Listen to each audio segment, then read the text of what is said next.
अच्छा जी, हमारा चैप्टर चल रहा है capital budgeting technique, CBD, chapter number 10।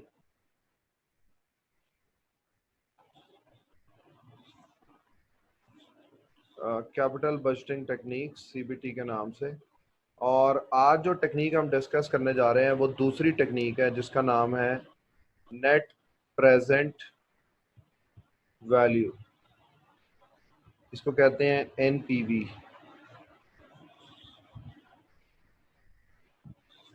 अब ये net present value NPV technique क्या है और इसमें किस तरह डिसीजन होगा, ये सारी चीज़ें हम देखते हैं। तो नेट प्रेजेंट वैल्यू बड़ा सिंपल सा कॉन्सेप्ट है। नेट प्रेजेंट वैल्यू का कॉन्सेप्ट है टाइम वैल्यू ऑफ मनी से निकला है कि जनाब ये जो साइन है इसे कहते हैं summation, sum of all future cash inflows, future cash inflows divided by 1 plus R का मतलब है उनकी प्रेजेंट वैल्यू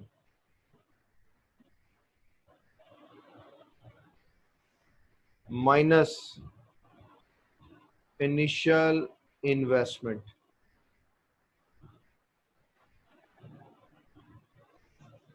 मैं थोड़ा सा समझा दूं उन बच्चों के लिए जिनको मैथ्स कमजोर है। ये जो साइन मैंने लगाया ना, ये साइन है सबमिशन का। सबमिशन, सबमिशन को मैथ्स में कहते हैं सम। ठीक है, ये साइन है सम का। ठीक है, सिंपल अल्फाज। अब इस फॉर्मूले का मतलब क्या है? मिसाल के तौर पर हमारे पास ये एक प्रोजेक्ट है,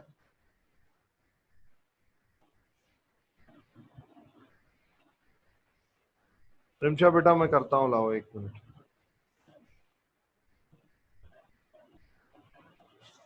यार इसमें टाइम बड़ा जाया होता है।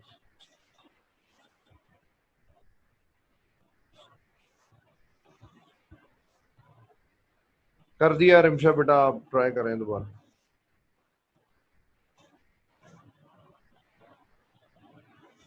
अच्छा जी, मैं बात कर रहा था कि हमारे पास ये एक प्रोजेक्ट है, टाइम 0, 1, 2, 3, 4, 5 ईयर्स का प्रोजेक्ट है। ठीक है जनाब, और इससे जो एसोसिएटेड कैश फ्लोज है ना, लेट सपोज वो इस तरह है कि आज टाइम 0 पे हम $100 इन्वेस्ट करेंगे, ये हमारी आउटफ्लो है।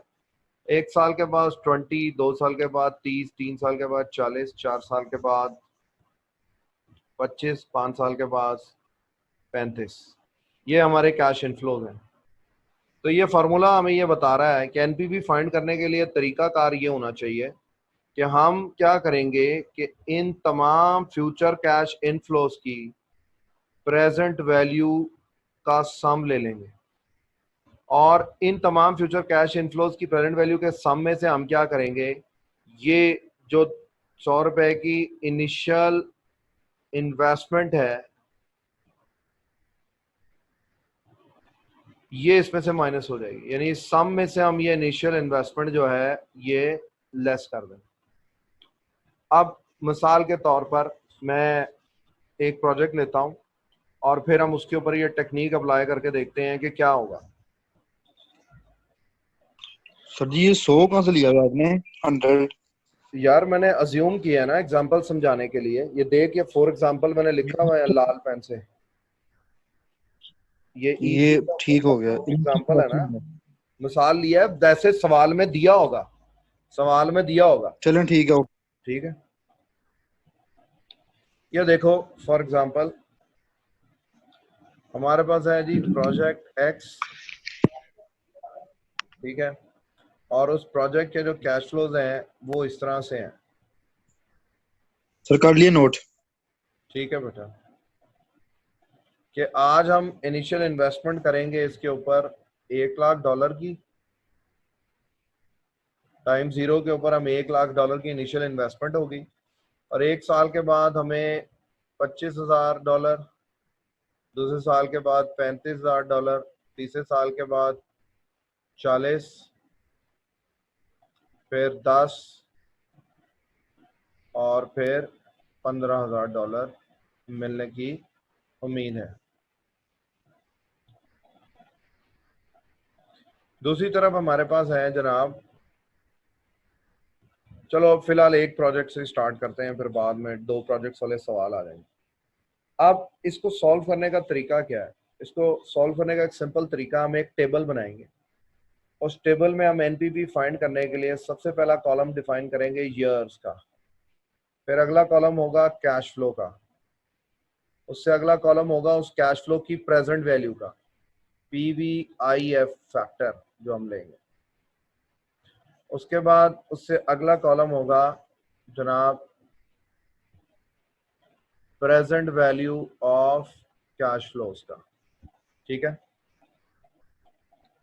अब फॉर इंस्टेंस अगर मैं इस सिनेरियो में बात करूं तो साल है हमारे पास 1, 2, 3, 4 और 5, और जो कैश फ्लो हमें यहाँ पर हमें मिलना है वो पहले साल का है 25,000, दूसरे साल का है 35,000, तीसरे साल का है 40,000, चौथे साल का है 10,000 और पांचवें साल का है 15,000।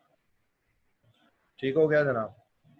लेट सपोज के जनाब हमें वो कह रहा है कि इसकी नेट प्रेजेंट वैल्यू लेनी है 10% रेट पे। ये बेसिकली जो पीवीआईएफ है ये आर का फैक्टर है। अब आर के फैक्टर के ऊपर आप लोगों को लेनी आती है 1+r वाला फैक्टर, काइंडली निकाल के बताएं टाइम वैल्यू मनी वाला। 10% पे पहला फैक्टर तो होगा 0.909, 50,000 दफा टाइम वैल्यू मनी में। मैं भी सर इनको यही। और चुप कर जाओ यार, प्रेजेंट वैल्यू इंटरेस्ट फैक्टर था 1+r⁻n का सोल्यूशन। अगर मैं एक साल का 10% का फैक्टर लूंगा तो वो 1+0.10 होगा, raised to power -1 होगा। यार ये सेम काम अभी पीछे टाइम वैल्यू मनी में करते आए हैं यार। ये निकालो, ये 0.909 नहीं आ रहा।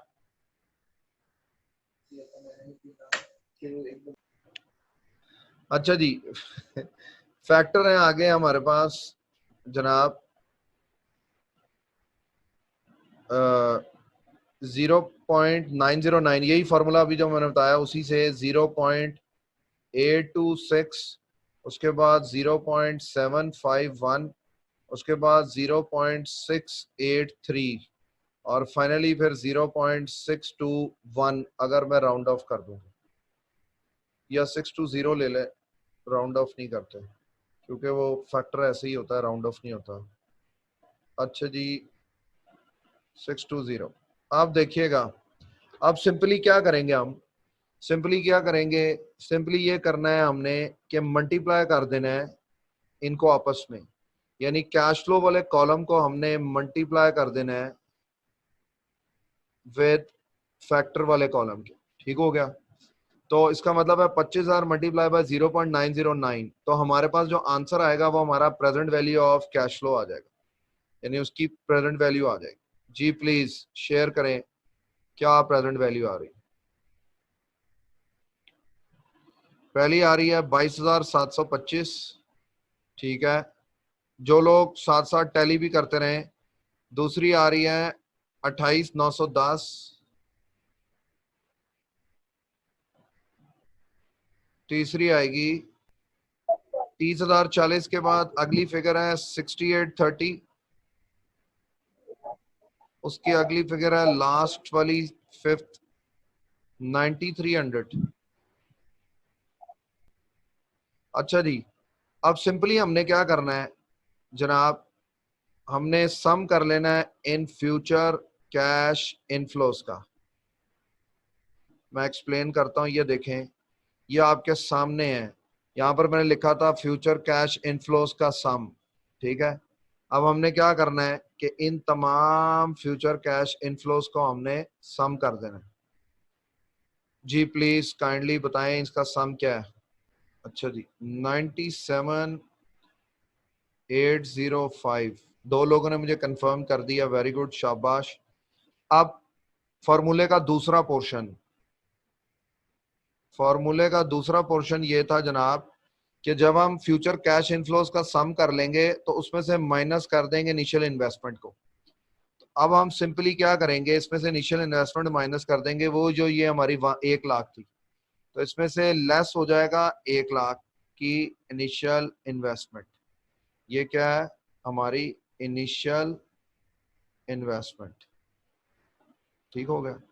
तो फाइनली हमारे पास फाइनल आंसर जो आएगा वो नेगेटिव में आएगा, $2195।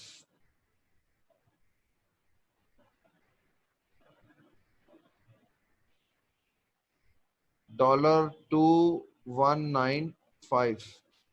ये जनाब, इसको बोल के रेड से ही करते हैं ताकि वो क्लियर हो। जी शाबाश, 3-4 लोगों ने कंफर्म कर दिया, वेरी गुड। $2195 आ गया। अब ये क्या बता रहा है? ये बता रहा है कि इस प्रोजेक्ट की NPV at 10% rate is negative. ठीक है, अब इसको हम डिसीजन मेकिंग कैसे करेंगे? ये देखें, ये प्रोजेक्ट की एनपीवी आ गई है, नेगेटिव आ गई है 2195। अब सीधी बात है कि एनपीवी का डिसीजन क्राइटेरिया क्या है? डिसीजन क्राइटेरिया,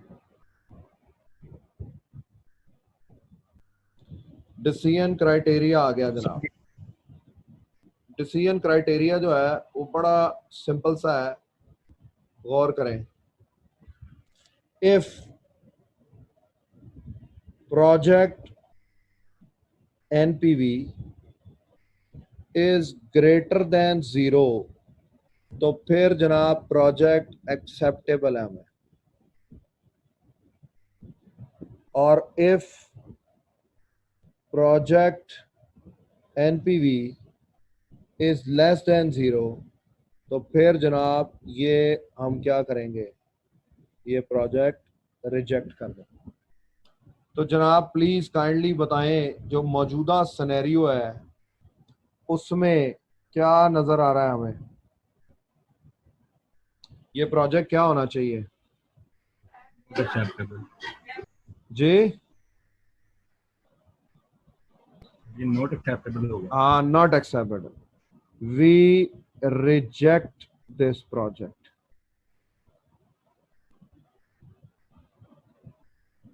क्यों? Because it's NPV is negative, या आप कह सकते हैं less than 0, less than 0 at 10% rate. ठीक है जनाब, क्लियर है? यहां पर कोई परेशानी इसके हवाले से?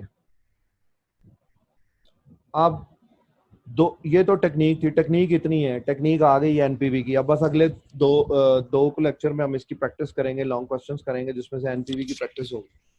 अब जो असल चीज हमने लर्न करनी है यहाँ पर, वो 2-3 चीजें हैं जो आगे जाके हम डिटेल में, एक चैप्टर है वहां पे पढ़ेंगे, पर फिलहाल मैं आइडिया देना चाहता हूँ कि वो क्या है।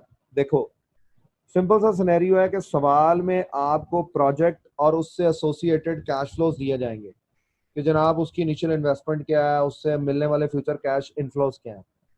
इसी तरह आपको ये आर भी दिया जाएगा, जो यहाँ पर ये मैंने 10% अज्यूम किया है। ठीक है, बट प्रैक्टिकली प्रोजेक्ट की जो आर होता है उसको हम कैलकुलेट करते हैं। उसके लिए मैं एक छोटा सा आपको बताता हूं, उसके बाद फिर हम उसको चलते हैं। बेसिकली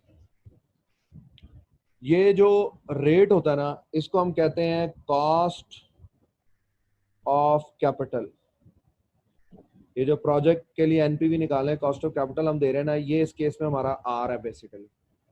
ठीक है, कि हमें कैसे पता चलेगा कि इस प्रोजेक्ट को हमने 10% रेट पे इसकी एनपीवी लेनी है, कहीं पे 15 होगी, कहीं पे 12 होगी, वो मुख्तलिफ होगी। वजह क्या है कि हर कंपनी की कॉस्ट ऑफ कैपिटल डिफरेंट है। अब what is meant by cost of capital? Cost of capital क्या है? कॉस्ट ऑफ कैपिटल सिंपल अल्फाज में अगर मैं कहूं तो जो सरमाया कारोबार में लगा है, उस सरमाए को हासिल करने के ऊपर जो कॉस्ट पे करनी पड़ी है बिजनेस को, वो क्या है? ये बिल्कुल स्टार्ट में, इस चैप्टर के शुरू में मैंने आपको बताया था कि कैपिटल रिसोर्स जो होता है वो लिमिटेड होता है। और वो फ्री में नहीं मिलता। मैंने दो बातें कही थी, मैंने कहा था एक तो ये लिमिटेड होता है और दूसरा ये मुफ्त में नहीं मिलता, इसके बदले कंपनी को कुछ ना कुछ पे करना पड़ता है। उसकी मैंने मिसाल दी थी कि लेट सपोज अगर इक्विटी शेयर्स हैं तो उनकी भी कुछ कॉस्ट है। उनकी जो कॉस्ट है वो किस शक्ल में है, वो प्रॉफिट के रिटर्न की शक्ल में है। यानी जो लोग बिजनेस की इक्विटी में कैपिटल में पैसा लगा रहे हैं वो ये एक्सपेक्ट कर रहे हैं कि वो बिजनेस उसको प्रॉफिट रिटर्न की शक्ल में कुछ ना कुछ देगा। तो वो उन इन्वेस्टर्स के लिए तो इनकम है या सोर्स ऑफ रेवेन्यू है, मगर बिजनेस की वो कॉस्ट ऑफ कैपिटल है, कॉस्ट ऑफ फंड्स है। उस पैसे के ऊपर बिजनेस वो कॉस्ट पे कर रहा है जो पैसा बिजनेस में लगाने के लिए उनको मिला है उन इन्वेस्टर्स। इसी तरह अगर कर्जे पे डेट पे पैसा लिया है तो उसकी भी एक कॉस्ट है, और वो कॉस्ट आमतौर पर इंटरेस्ट की शक्ल में है, जो बॉन्ड वैल्यूएशन में पढ़ा था हमने। इसी तरह स्टॉक वैल्यूएशन में हमने डिविडेंड का पढ़ा था। तो डिविडेंड जो है वो इक्विटी की कॉस्ट है और इंटरेस्ट जो है वो डेट की कॉस्ट है। तो ये जो 10% रेट हमने यहाँ पर दिया हुआ था ना, वो बेसिकली हमारी क्या है, कॉस्ट ऑफ कैपिटल है। और ये सवाल में गिवन होगी, इस चैप्टर के अंदर आपने ये फाइंड करना नहीं सीखना।